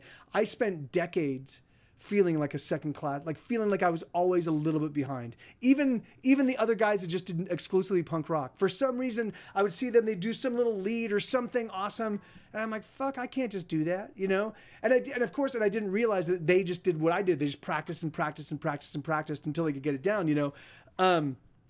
It wasn't, for me, there have been some significant moments in my life that, like Eric walking me through how the chords worked. My buddy Jamie here in Austin walking me through how the modes and the pentatonic scales work up and down the neck, which kind of that opened up melody for me, and at least when I'm playing in a really, really awesome way. I finally, the guitar neck started to make sense. There's been just a handful of moments like that have allowed me to kind of like level up my playing. But let's go back to what Crazy Kite. So I found mixing up a routine can be refreshing when I feel burned out. A collaboration or watching an inspiring performer or picking up a new instrument can spark creativity. And in fact, that's actually, in fact, one of the girls that's part of my Patreon, I'm in an amazing Patreon songwriters group. They're just absolutely awesome.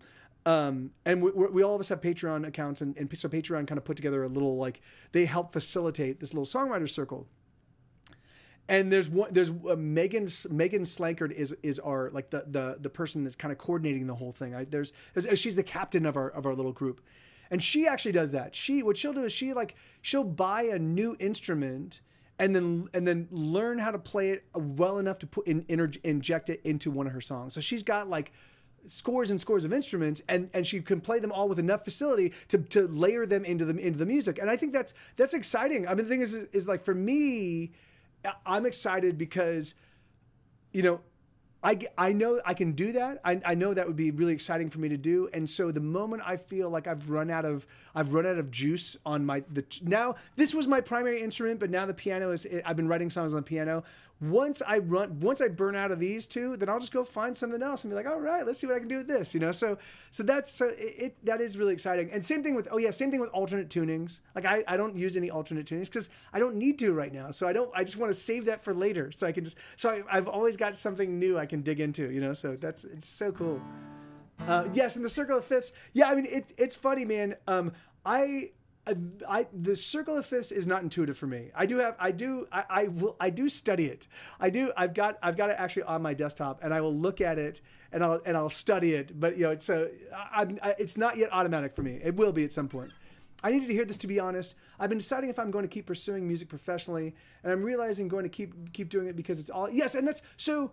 In fact, okay. So Kami, and that's awesome, man, and that's great to hear. And this is This is one thing I wish I could be a testament to, and obviously I'll definitely help out if people need me to help. Like and that's why I try to be as open and as honest about.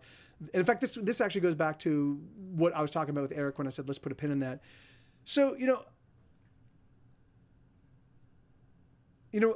I didn't back in the mid '90s.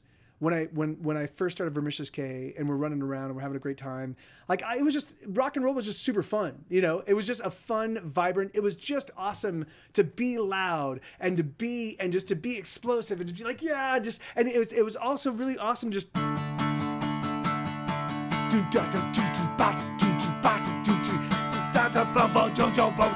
It's just awesome to just fucking make a sound and just keep it going and just and so just it doesn't even need to move, just that sound and just be like yes, we're rocking. Like there's something magical about that, and so the more because my professional life I was working in film and TV mostly as a development executive, but I was also working as a writer, and occasionally I would take writing jobs and yada yada, and they were always just fraught with like I was working with people I didn't respect, or there was somebody that had that I didn't like or respect that had the power to say no, and they said no often, and so I just found myself in the situation where I was just constantly frustrated, and then I'd get together with my bandmates for band practice a few times a week, and it would just be awesome. And then the more I dug into it, the more songs I wrote, the more we played, the better we got, the more we started to find our audience, and people started to get into it and getting started. And particularly the first time the whole crowd sang along, which is my song "Kiss the Girl." The first time that I stopped with "I expect to fuck it up," and when the whole crowd sang that "I expect to fuck it up as soon as I've started." I was like, it was magic. And I was like, oh yeah. So, and it's funny because I had a high school band, and I only experienced that once in high school. It was New Year's Eve. We were playing this huge party in a warehouse. It was in the Coachella Valley where I grew up, in a place called Palm Desert. It was like a public storage place, and we just and somebody had built a stage. I guess they rehearsed there sometimes or something. So somebody had built a stage, and the stage was literally set like it was cathedral ceiling, so it was maybe an 18-story, or no, it was maybe like a 15-foot ceiling, and the stage was 6 feet tall. So we climb up onto this thing, and we're looking at, and people's heads are literally at our feet, and so and we're playing, and it's and our music's not amazing, but it was fun. But there was this moment where the whole crowd we're just into it, and it's sounding awesome. And the crowd's into it, and the crowd's they're getting they're just and there was just this. I just felt physically awesome. It reminded me of the very first time I ever did any drug, But it was entirely natural. And I was like, what is going on? This is crazy. I'm feeling amazing, And it was this really magical experience, And I've had that since then. I've had that kind of feeling repeatedly as a musician. It's the only time in my life, the only thing I've ever done that gives me that kind of this is a magic moment, And here's a hard thing about music too. what it can't do for you is give you more than a few arbitrary markers of career progress. So if you're one of those people like me who doesn't hit those markers, yeah, and that's, amen, dude. And I, it's funny because I have been, because it's like, so because we can you please play Burning in the Rain? Yes, I can do that for you, Battle. Yeah, sure, man.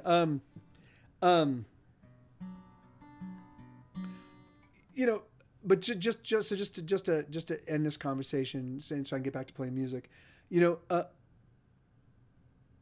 was a point in time where I felt like we were on a path towards much bigger success.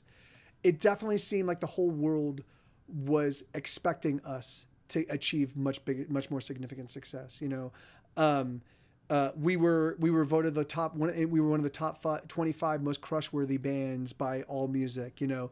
We were getting write-ups all across the nation. We were touring and people were showing up. We would play a show and the people would ask us to keep playing, and we would play for an extra hour or an extra hour and a half. A show would be canceled and we'd do a show in the parking lot of the venue, and people would show up to that. It felt like all of the stories behind us were just this momentum. It was just about to happen. And then it didn't. And then we climbed up to like rung 2 on the ladder of success that has 10,000 rungs. We're at rung 2. We're like, yes, we're going. And then we're like, no, let's just go back to the rung 1. We'll just stay there. And I've been on rung 1 forever. And so for a long time it was really frustrating for me. But I realized, then I just write songs from the perspective of rung 1, like, here you go. This is what, like, you don't get a lot of people that have been doing this for 20 years doing it in earnest that are still on rung 1. So I've got a unique vantage. Let me provide that vantage, Music can be so magical. I've discovered as things start to open up post-pandemonium that I love leading campfire style sing-alongs. Yes, amen. That's awesome. Not even my songs, just country roads or something. It gets my blood pumping more than anything else. I see. Yeah, and that's so awesome. Craft Kaiju. Yeah, and that's the magical thing about music. But let's get back to that in one second. Let me play Burning in the Rain for Battle.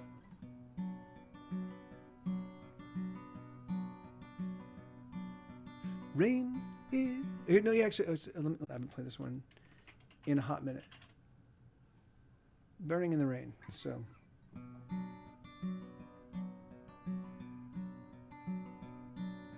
Rain falls, oh, another gloomy day. Some get out, but most of us remain in the cold, in the same rainy day.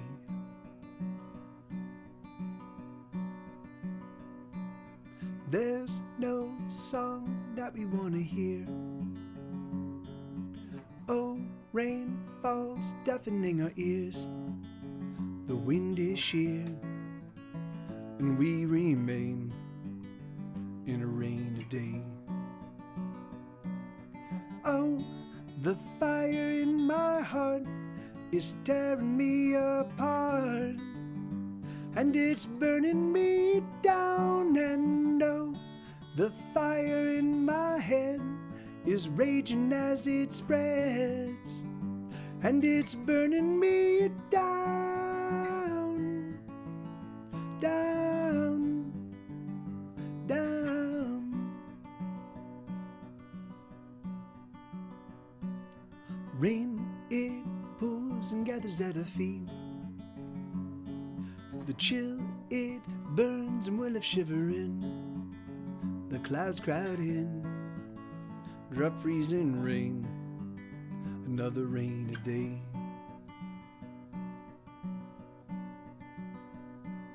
Soft, it falls like kisses on our lips. Cold as ice and splashes as it hits. It numbs our eyes, it numbs our face, this rainy day. Oh, the fire in my heart is tearing me apart, and it's burning me down. And oh, oh, the fire in my head is raging as it spreads, and it's burning me down, down, down. Oh, the fire in my heart is tearing me apart, and it's burning me down. And oh, the fire in my head is raging as it spreads, and it's burning me down, down, down.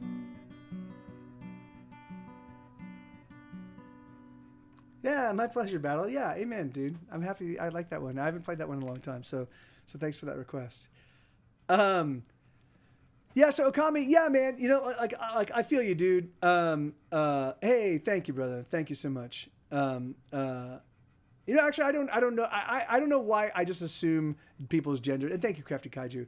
I don't know why I'm figuring that, which is so crazy because most of my Spotify listeners, like 80% of them are women. Most of my Twitch folk are men. Most like anything that I can so it's like I've got such a weird you know, like each social network or each thing that provides me metrics that allows me to drill into it, like it's such a random, like, you know, it's such an interesting oh, that's right, it's you, Wolfenhausen, that's right. Yes, that's right, dude. Yeah, that's right. In fact, you told me that you changed your name. I totally forgot that. But yeah, and yes, and I do know that. But and so you didn't play guitar. So I'm happy.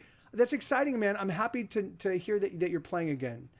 And yeah, you know, and the thing is, so again, in terms of pursuing, so if you don't write music, right? So if you don't write your own stuff, then find someone that does, that you like, that you can establish a relationship with, and then just hang out and play music with them, you know, or find a few people and do that. The thing is it like, but the thing is it, from my perspective, the one thing I'd never want to do is have to ask people's permission to do the thing that I love.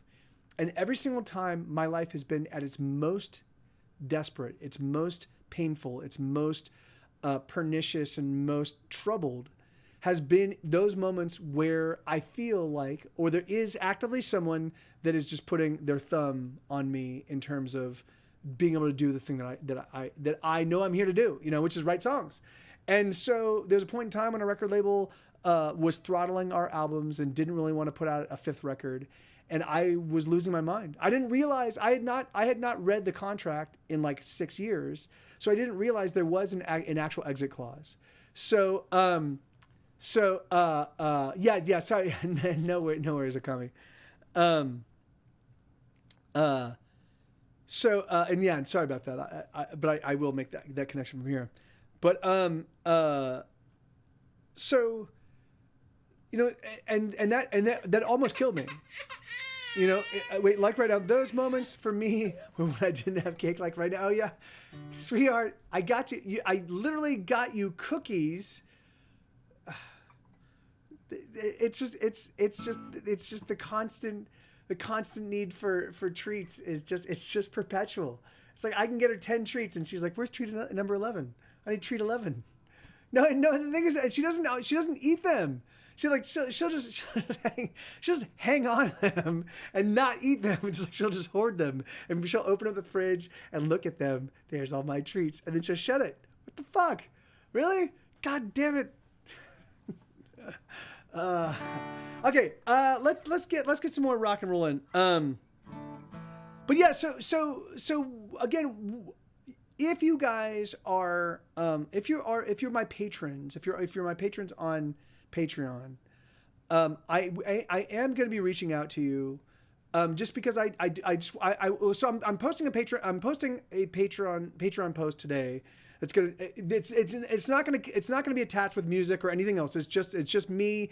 I'm gonna explain kind of what I want to do with my Patreon and asking questions about like how you think I should alter my goals, alter what I offer each tier, yada yada yada. So if you are a patron of mine, I don't need you to engage hyper much, but if you could just look at, if you look at the questions I pose and there's any one of them or if you want to show up in the stream and let me know, or if you want to record something on your phone and just send me an MP3 of it, if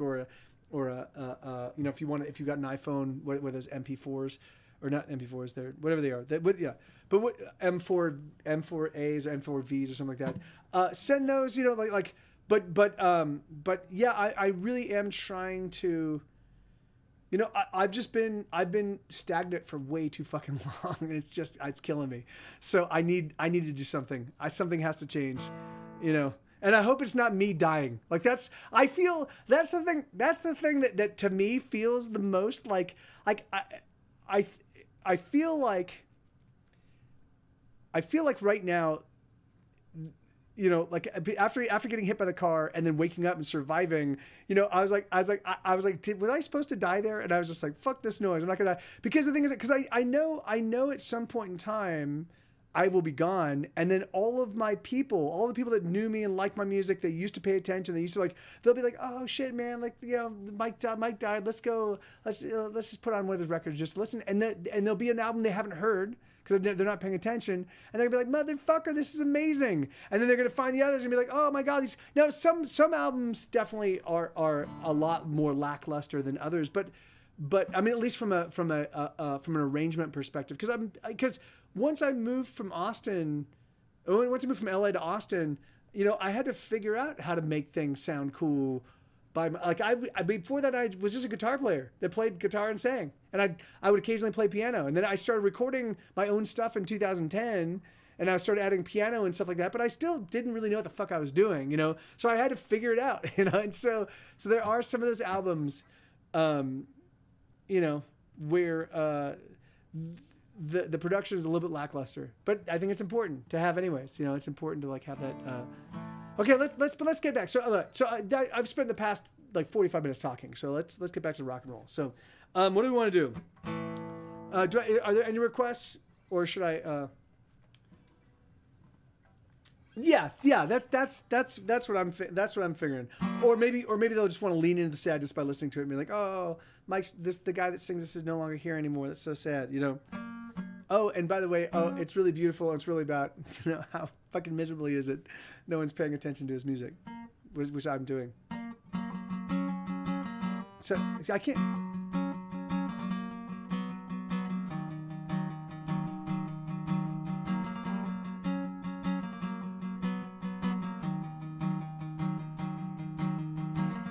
Catastrophe waits for me in the form of a girl with long hair, narrow hips, and eyes bright as pearls.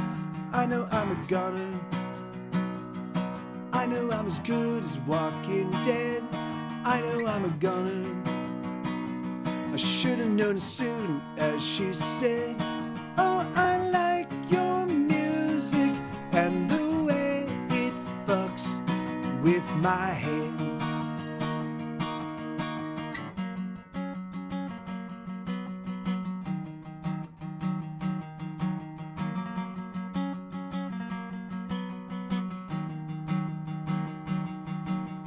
Why, oh, why do I play with fire when I know that I'll get burned?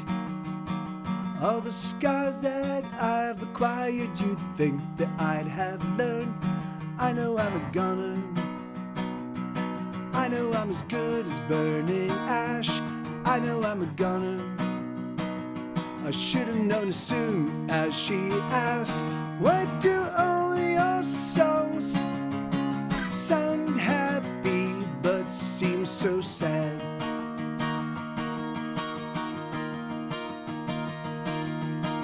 Would you like to go home with me? Would you like to go home with me? Would you like to go like to go home. I'm so alone.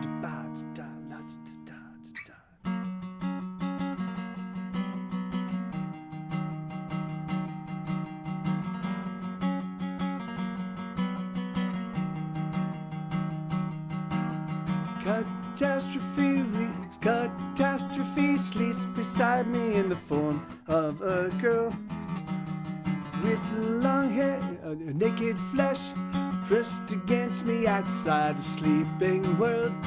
I know I'm a goner. I know I'm as good as born again. I know I'm a goner. I should have known it happened the moment when she came to me and said, hello, I am a fan. Oh, oh, oh, oh, oh. Sheesh, man, that was, I was doing fine for a little bit while, and then I was like, God damn it. I was thinking about, while I was playing that, I was thinking about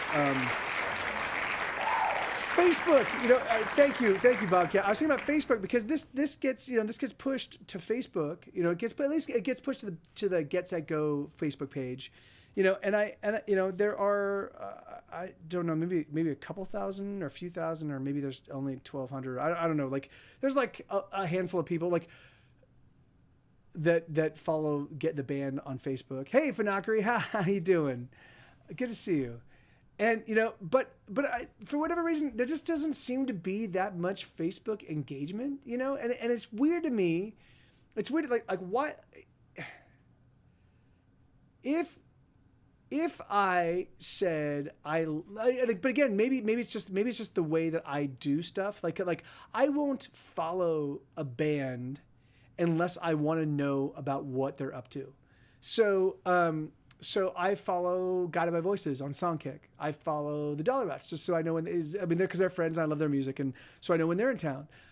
You know, I follow Bright Eyes. I follow Pavement. You know, like I've got maybe 20 or 30 bands I follow, and I just get updates from them all the time when they're in the Austin area.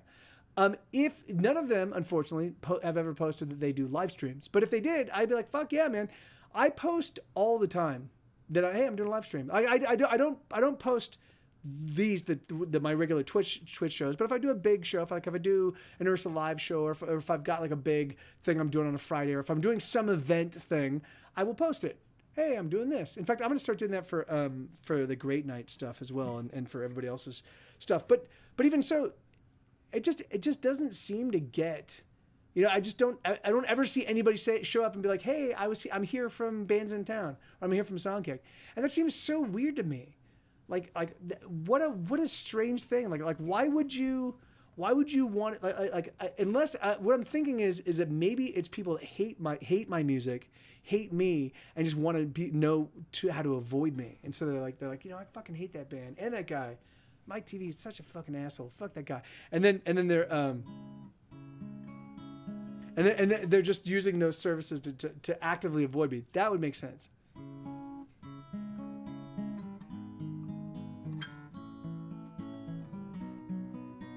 Oh wait, no, wait, what happened to Living Like We Should?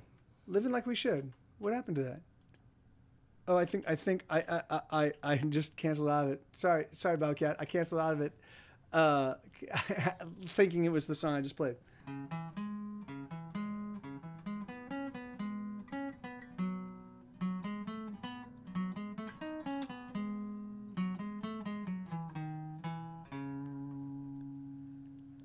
Yeah, right.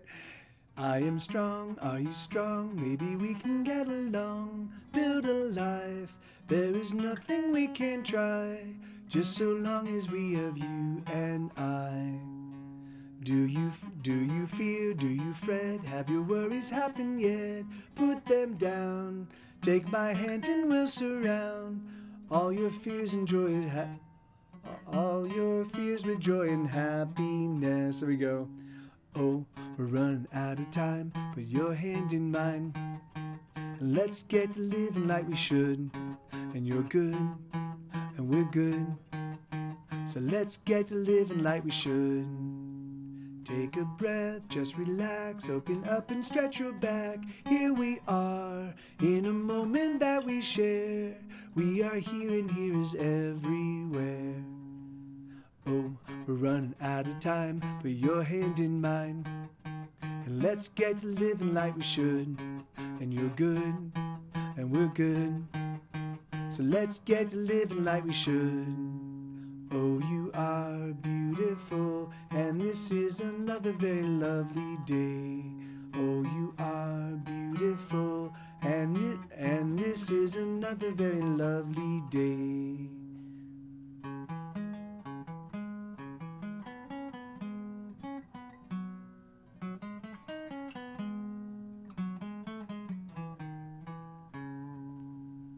I am strong, are you strong? Maybe we can get along, build a life. There is nothing we can't try, just so long as we have you and I. I think I forgot a verse in that one. I apologize if I did. But yeah, that's either a song called "Living Like We Should" or it's a truncated version of "Living Like We Should." It's the jazz version. Okay, sorry. So this is a song called "A Wound That Never Bleeds." Let me show this one. Hey, thank you, Bobcat. Thank you, man.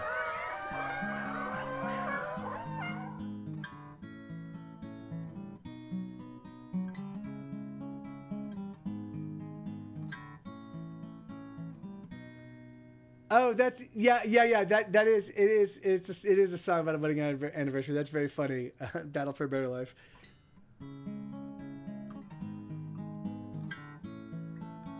Yeah, sorry about that, Bobcat. I will refund you your money. Although I can't, I was like, actually, you've donated quite a lot over the years. I can't do that, but I'll refund your price of admission for this show. Okay, so you just see me at the box office after this, and I will take care of you.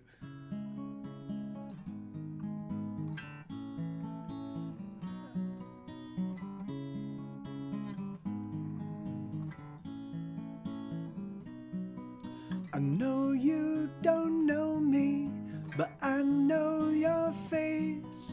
I see you quite often as I come to this place. I know you're quite busy, there's so much to do, but I wanted to say I see you. Your smile is a sad smile, like a secret you know. You're just holding on till the time you must go. You're the frost in the morning that's gone by the noon. I guess that's the best you can do. You're the song that no one sings. You're the wound that never bleeds. You're the scent that lingers on in a room where none belong. You're the cold, you're the chill, then you're gone.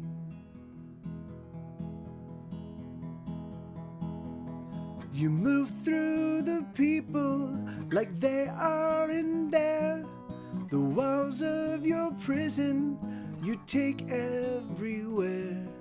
Sometimes there's laughter, but there's just no joy.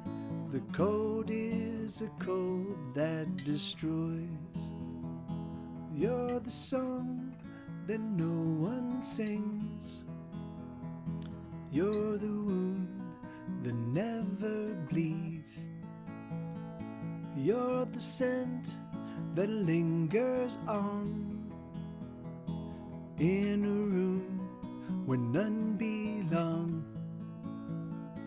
You're the cold, you're the chill, then you're gone.